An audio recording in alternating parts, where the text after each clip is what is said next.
سلام دوستان، اومدیم ویدیو فولیرنه یوزی متیک دور اول رو میزنه. بله دور از بودش در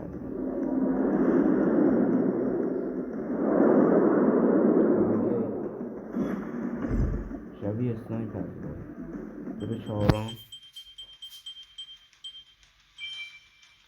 بله شانس رو ببین، زد اسکین در اومد برای داشمون، اسکین بولدوزر.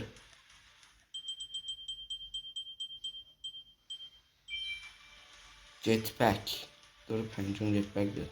اوکیه. خب اوکی.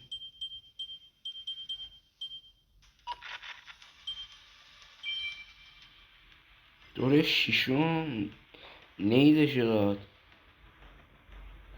نیدش خدای خیلی خوشگله. من خدای خودم خیلی ازش خوشم میاد.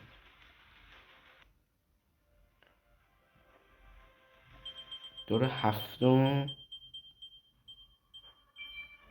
کلتشو میده. MW11 رو داد.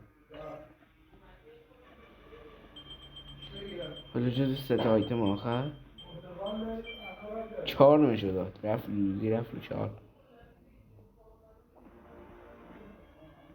اوکی.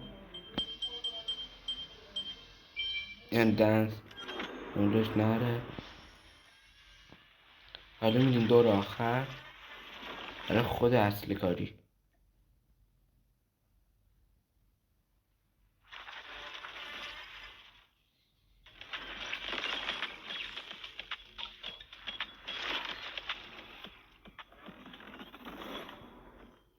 خب دوستان، به ویدیو دیگه، خدا نگهدار.